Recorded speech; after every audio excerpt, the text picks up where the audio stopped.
Hey everyone, and welcome to Season 3 of the Brett Beard Show. My name is Johnny Lombardi. Along with me for the third year, Coach Beard. Coach, good to see you. Good to have me back. I mean, it's this hot seat that I sit in, you never know. I know, every week. It feels weird. No Jules, no Sully here. It's a new year. Sad. I'm heartbroken. Sad. I got to see Sully on the sideline. Me too. At the Jamboree. Looking a little tan. He's been working hard. Sharp. Working in the factories, getting after it, or the plants getting after it. I love it. Absolutely. But Brett Beard Show this year sponsored by James Restaurant, so we're thankful for that sponsorship. Coach, I'm pretty sure that you love James Restaurant a lot. I do. Eat there a lot.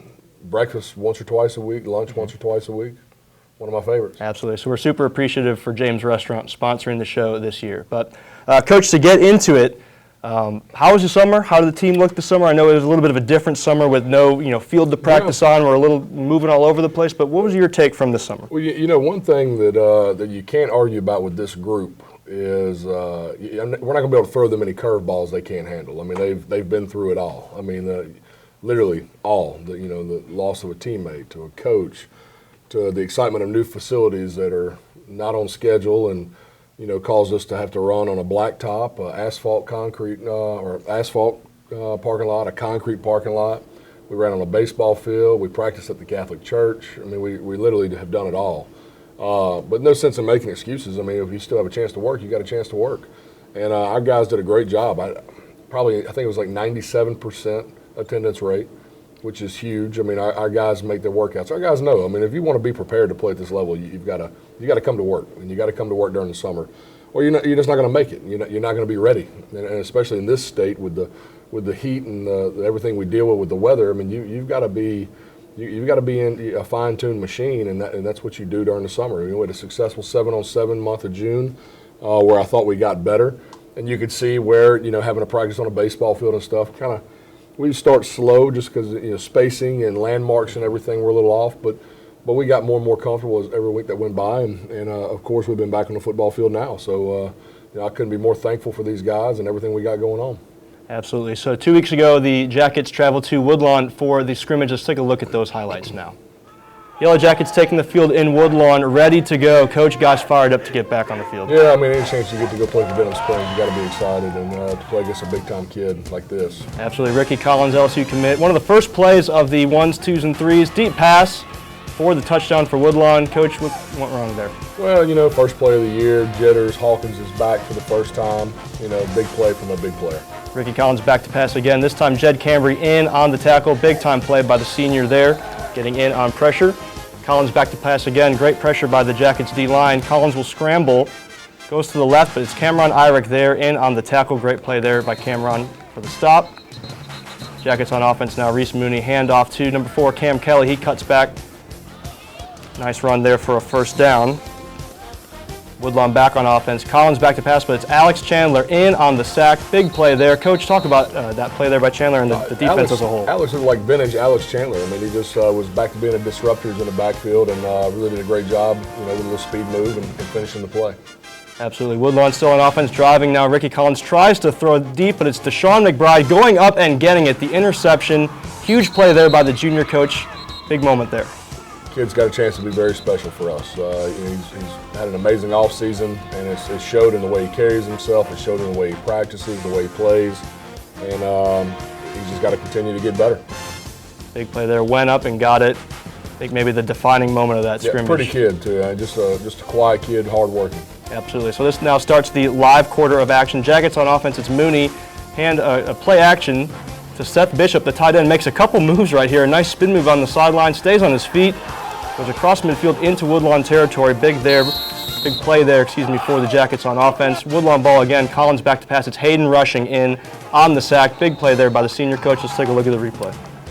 Yeah, I mean, Hayden Rushing is going to be a household name around the state here before long. He just got to keep playing the way he's playing and stay healthy, and everybody's going to know who he is. Next drive, the offense sustained a few drives but had trouble finishing. It's 4th down. Mooney throws into the end zone. The pass is going to be picked off by Woodlawn. Jackets offense sustaining a few drives but having trouble finishing in the end zone during the scrimmage. Woodlawn gets the pick there. Back on offense, it's sophomore Jerry Horn with the handoff to Cam Kelly. He cuts back. Big scrimmage there for number 4. Gets across midfield. Jackets still on offense. Horn again, handoff to Cam Kelly. Cuts back again. he's really shown a lot of improvement here these first 2 weeks. Cam had probably the best offseason and best summer out of everybody, and it shows in his play. Collins back to pass again, and that Jackets defense was stifling in the scrimmage. This time it's junior Jonas Clark in on the sack. Defense really the story of this one for the Jackets. Collins back to pass again, under pressure again, and this time it's Porter Gibson, number 72, in on the sack. Everyone getting in on the action for the Jackets on defense, it seemed. Collins back to pass. Once again, Rushing and Chandler, they're in on the sack. Big play for the Jackets. Fired up on defense. And then late in the game, Woodlawn screen pass to the running back here, and it's Jonas Clark with the big hit. Coach, let's take a look at the replay on that one. Yeah, I tell you, man, when you got players like Woodlawn has, you have to do what we did, and that was disrupt timing of their offense all night long, not let them get comfortable, and really nothing could set up right there. Absolutely. The live action part of the scrimmage finishes scoreless, 0-0. Jackets defense playing strong against Collins, LSU commit, and the Woodlawn Panthers, who will be a formidable team in the area. So, Coach, like we just said, the defense, really a huge story in the scrimmage. Just talk a little bit about those guys flying around. You know, they put a lot of great energy. They did their job. You know, any chance you get to go play against cats like Woodlawn has early in the year, you never know what you're going to get, because, you know, a lot of times you struggle with the speed of the game or tackling those type of athletes. And I thought our guys handled that perfectly that night. And I just really was pleased with the way we conducted ourselves and carried ourselves. And you know, we try to preach 48 minutes of hard-nosed football, and we're going to do it in between the whistles, because we want to be a class program on top of our brand of football. And I really thought we did a great job with that in the scrimmage. So on the offensive side of the ball, the O-line, very physical, moving guys around. The running game was great. Had trouble finishing some drives. Yeah, I mean, offensively, that was all it was. I mean, 20-20, we were as good as anybody. We just could not, and we've kind of struggled with that the last couple of weeks. We just couldn't finish a drive. We missed the field goal, and then we throw the pick, and I think the third time we got in and maybe had a penalty, and then took a loss on a play.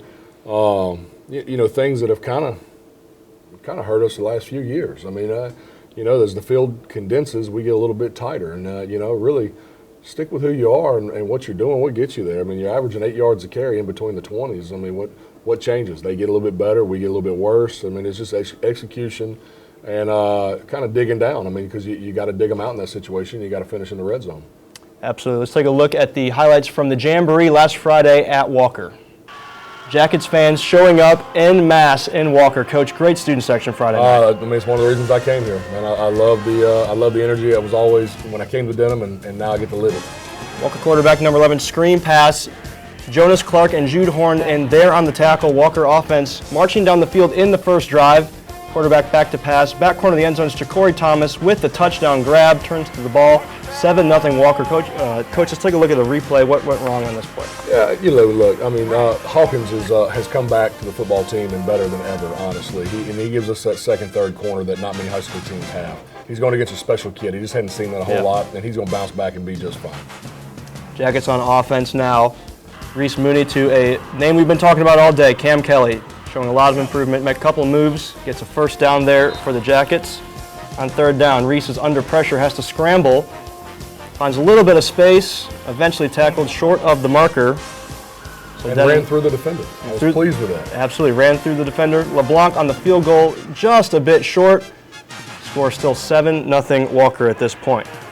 Wildcats with the ball, handoff, and it's going to be Jude Horn coming in with the big hit. Coach, talk about what Jude brings to this defense. Well, Jude is the brains of the operation. He's a guy that gets everybody lined up. Everybody trusts him. He's one of our captains, a 2-year captain.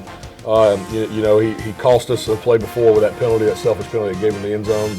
But I mean, he bounced back and did exactly what a good man, a good leader does. Jackets back on offense. It's Kelly once again running through defenders for a first down. Again, Jackets physical up front. It's Mooney here, handoff to number 5, Ray McNeely. He finds some space for a first down. Denham marching into Walker territory. It's fourth down here, though. Reese is under pressure, forced to scramble and run right. Not going to make it to the marker. It's going to turn over on downs. Walker gets the ball back. Cats on offense, handoff here, and it's going to be number 3, Cameron Irick, in on the tackle. Coach, you talk about Cam Kelly on offense. Cameron Irick on defense, to me, is a guy who I see has made a leap from last year, late in the season, to now. And we need him to make that leap, and we've been begging him. I've been begging him to make this leap, and he has showed up these first 2 weeks and has really showed us he's back to ready to play full-time for us. Absolutely. So Irick, great there in the secondary. Walker quarterback back to pass, and this time another great special defender. Mason Varese with the interception. Brings it back into Walker territory. Huge play here, Coach. A little bit of confusion after the play if there was a flag, but it'll be Jackets ball. Let's take a look at the replay here. Great pressure off the edge. Jed Cambry looped around right there. Got in the quarterback's face. A good clean hit on the quarterback. Just really finished perfectly through him. Caused the ball to come out of his hand awkward and give our guy a chance to pick it where Mason finished the play. Huge point of the game here, down 7-0. Looking for a spark, something, especially after the turnover on downs. But Denham back on offense is Mooney. Hand off to number 4, Cam Kelly. He cuts back close to the goal line. It'll be 4th and goal here for the Jackets. Reese on the keeper gets the extra push from his teammates across the goal line. Touchdown for the Jackets. Game tied 7-7 in the second half of live action. Little extracurriculars after there, but O-line playing fantastic so far, moving the ball for the offense. So Wildcats with the ball again. Pitch to the running back, and it's going to be Jed Cambry and Jonas Clark, both in on the tackle there for a loss.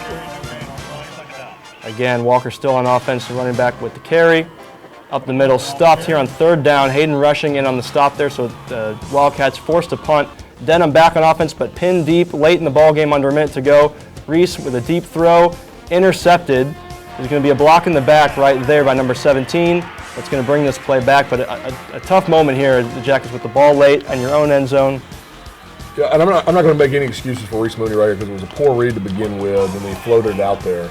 But to let everybody know at ease, we're not in that situation in a real game. We're going to go ahead and kneel on it, taking it to overtime. We're not going to be trying to throw it and do all that stuff. Absolutely. And the next play, huge pick here by the guy we were just talking about, Cameron Irick.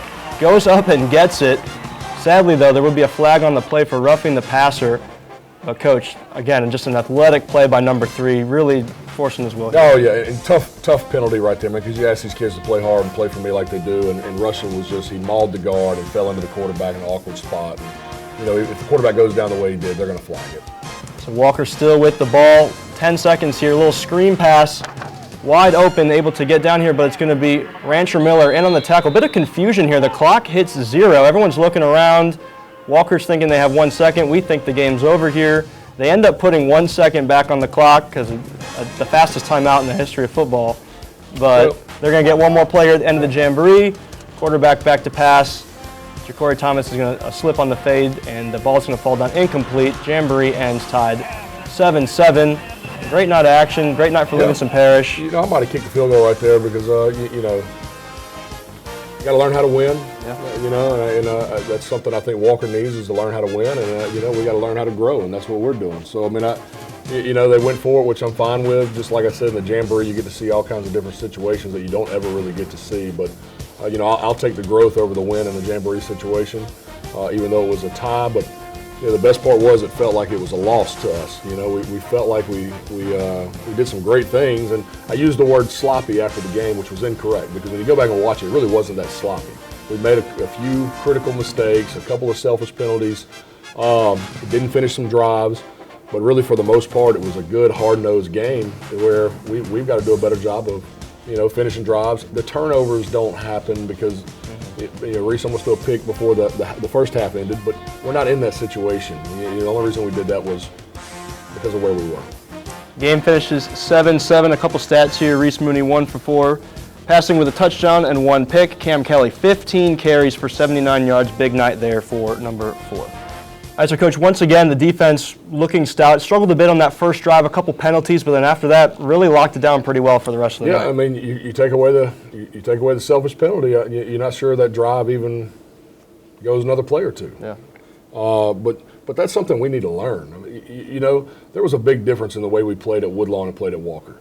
Exactly why I scheduled these games. Like Woodlawn, you got a bunch of dudes that are 4- and 5-star cats. You're going to see cats that you're not going to see every week. And if you can play in confidence and play with them, and they're a pretty nasty program right now. They play physical and they're pretty nasty. So we got to learn to play that game. So you see that, then you turn around, you put your kids in a rivalry situation. We've seen everything we want to see going into week 1. I did not think we handled the rivalry situation as well as even last year or as well as I would have liked. I thought the emotions were a little high. I thought the energy was a little too high. And we didn't do a good job of controlling that. once again, I use the word sloppy, and that's what it may come across as, but some of it was my decisions that I put them in, and some of it was the energy of the game and us trying to do too much. You know, you gotta hone kids back in and make them realize, look, this is your job, do your job. When you start doing too much, you actually take away from the job you got to do, and doing too much can cause you problems, and that's really where we were Friday night. You know, I felt like we did everything in our power to give them the win. You know, and I thought they did great things too. Don't get me wrong; I'm not taking anything away from Walker. I think that program's on a great rise as well, and I think Chad and them do a great job. But I'm once again not worried about Walker that night. I wasn't worried about Woodlawn that night. I was worried about Denham Springs, and I'm looking at it from our side, where we made critical mistakes in critical times, and it cost us, and we got to learn from it. So looking over to the offensive side of the ball, again, the offensive run game strong, O-line physical. What's the look with the run game to open up the pass and being balanced? So very run heavy with Cam, and what's the look there? Well, you know, it's early. You know, all the good stuff's coming. You know, a lot of how we were at the end of the year last year. Yeah. You know, our run game is going to do a better job of setting up our pass game instead of, you know, coming out and trying to sling it like we did a few times the last couple of weeks. You know, everything's going to be set up going forward. You know, Cam deserved a shot. And is very much in our mix, and we got to do a better job as coaches to have 4 and 5 on the field at the same time, which is coming. That's all coming down the pipeline. So, we know what we have. We know what we got to do, and you know, Cam is behind Ray when it comes to experience and mileage on his tires. You know, so here we are. A kid has had the best summer, the best off season. We're going to let him tote it so he gets comfortable. So, because we know where Ray is, we got to get Cam there. So speaking on the offense, quarterbacks, you have Reese coming back from the injury last year, and obviously Jerry with a lot of experience late in the year, big games. How have those two been getting kind of similar reps over the summer? It's been a 50-50 split, and it's been a great battle. You know, Reese has been on the flip side as a sophomore, battling with a senior once before, and you know, this is another great battle. I think one thing in athletics is you can't be comfortable being uncomfortable. You know, you can't ever get uncomfortable being uncomfortable. Like you have to sell wherever you're at, and you know, ultimately our job is to make each other better. And I expect the same thing from Jerry to push Reese, but I expect Reese to you know, to take on that responsibility of being a senior quarterback and embracing that pressure. And you know, that's what you want to see in a competitor. You know, and you want that warrior mentality. Is you want our quarterback room's pretty good. I mean, we got 4 quarterbacks I really like actually. You know, and I have no problems finishing a game with Boye or Burrell. I mean, we're in a great situation. You have Reese, who, you know, the senior that's got a ton of experience, and then you got the sophomore that's got a playoff win. Really been a great battle. We're in good hands. We're in good hands no matter what, and I'm excited about the program and where we're going. And I say program because if not this year, well, we're in good hands for 2 more years, or I'd like to think for 2 more years. And so we're in a good spot, man. Those guys just got to embrace the fact that they're battling, and they got to pull for each other, and they got to love each other, but then they also got to want to fight each other, and that's how athletics is. You talked a bit about Ray and Cam, but then looking at the wide receivers, a lot of athletes all over this offense. Almost a problem of how do we find to get everyone the ball? You know, there's just athletes all over the field. That's the thing. You know, you have one football, so you know, some of them start getting a little down or a little upset. I mean, it's not about you; it's about us. You know, and there's going to be some weeks one guy gets the ball more than others because of matchups, because of what we're doing, because of because of what they have. And, you know, if you don't understand that and enjoy winning, well, then maybe this is not for you. What does having a healthy Andrew Goodwin and an emerging Seth Bishop do for this offense? Yeah, you know, Bishop had a huge scrimmage. You saw we needed him to make a couple of plays because it started probably getting out there that, well, Goodwin is kind of the receiver type. Yeah, he's physical and can get nasty, but he's kind of the guy that's going to catch the ball. The other ones, he's just going to probably take you to the football and where you're going to be big and physical and run. We needed him to catch the football like he did. We needed him to make some moves because he is a threat. We just hadn't shown it yet, and so, you know, his arrival and showing people that he can do what he does is going to be big for us because he is another threat in the pass game. And the physicality up front with the O-line, just speak to those guys. Well, you know, you got a rotation right now. Those guys, some of those guys are going over and playing nose guard too, so we can make sure, you know, we feel like we got a chance to have a special team. We're not going to miss on it by, you know, just saying, oh, we're going to play both. We're going to play different sides of the ball. You know, we're going to try to get guys out there that need to be on the field to give us the best chance. And, you know, Porter Gibson going over to the O-line has given us a huge boost. And he is our nose guard, you know. So we've taken Kimball and Ford McDaniel and moved those guys over and let them play a little nose guard so we can keep a rotation and keep those bigs as fresh as possible. Because at the end of the day, when you play us for 48 minutes, I'd like to think, that second 24, we're going to try to test and find out who you are and find out what you can do and try to grind you out. And we got some big bodies to lean on you, and it's going to be. I hope it's tough to hold up against us. So going from the offense to defense now, I think a lot of people maybe outside the program or the area look at Denham Springs and they say, "Well, look at all the athletes on offense, the playmakers, quarterbacks." And I've been telling people all summer and all spring, the guys that we have on defense, like that, this team is nasty on defense. Let's talk about some of those guys: Jed, Jude, Lex, all on defense. Well, yeah, I'm a defensive guy. And, I mean, for the most part, if you really look at anything we've done, you put together with us, going back to my years at Woodlawn through Live Oak, we were going to put our better players on defense and, try to grind you out offensively. But, I mean, here we've got a little bit different luxury. I mean, we got some guys that can play both, that can separate. We got offensive guys that go be offensive guys, and we're left with some dudes that we're really excited about. Chandler's 2 years experience and getting better, and showed that he had a little vintage Alex Chandler in him, that scrimmage, and getting back in the backfield. You got Jude and Jed, the two in the middle. You got the brains of the operation and the energy of the operation, the little Energizer bunny right there, and Jed, and and those two just balance each other. Yeah, I think sometimes like husband and wife, man, they just balance each other. They fight and argue and love each other, and it's funny to watch. Jed's finally giving in and not talking back to Jude, because Jude is usually right. Just ask him. But no, I mean, those 2-year captains too. I mean, they're just they're who we are. You got Hayden Rushing, who they still joke about not being very good when I got here and not being very good his freshman year. Well, I mean, he's much a man, and been a lot of fun to watch him grow and do what he's doing. Of course, the back end, coming into the year, everybody's, what's the weakness? That's everybody's favorite question. What's your weakness? Sadly, our weakness necessarily isn't a weakness, but our two safeties are young and inexperienced. So that would probably be your tougher, our tougher spot right now. We just got to get 32, Rancher Miller, and 6, Deshaun McBride, more looks at live bullets, so they get comfortable. Because, when people start running the game against you, you don't know if it's run or pass, and you got to be comfortable with your reads in intense situations and be able to handle all that and handle the pressure and the nerves and everything else. And so far, that's really good. It's really good. So, that's not a bad weakness to have. And Irick and Hawkins holding down that corner opposite Varice. We're able to do some things that I haven't always been able to do because of some guys we got on that back end. And our defensive coaches are doing a great job getting it all put together. And you can see with success, I think our box has got a chance to be really good. And it's going to be tough to run on us. And then, we hold up on the back end, try to put this thing together. And, I know one thing, they want to be the best defense in the state. And it's not going to be easy. And there's a lot of it's a lot of talk, but we just got to continue to clean it up and hone in on us doing our job, and those guys getting more comfortable together, and really excited about that group. So moving on to this week, Friday, week 1, regular season opener against Mandeville, played at Lakeshore High School. Last year supposed to go there. Hurricane Ida comes through. That game gets canceled. This year, we're going to be able to play it.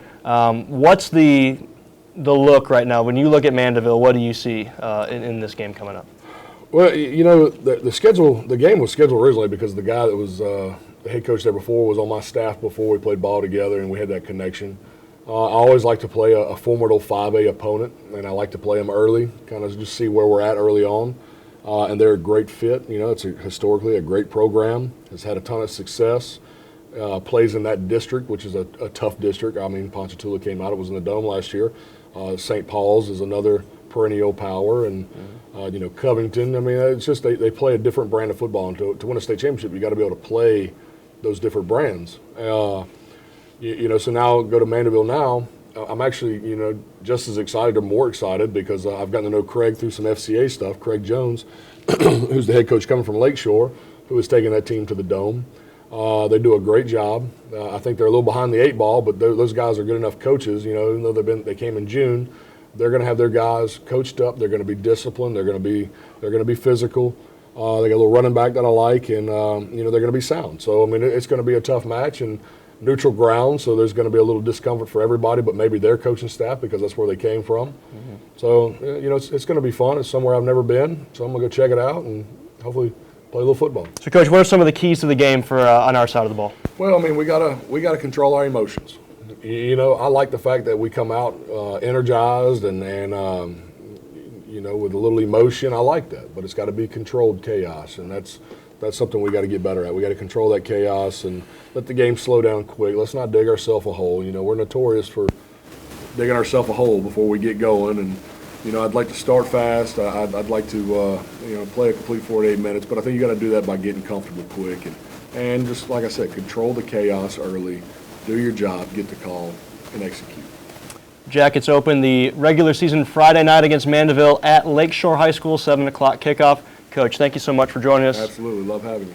Nice for me to be here at the desk. We'll have some students here for the rest of the season for season 3 of the Brett Beard Show. Good. They better be good. Jules and Sully were good. Hey, they set the bar pretty high. But thank you all for watching the Brett Beard Show, brought to you by James Restaurant. We'll see you all next week.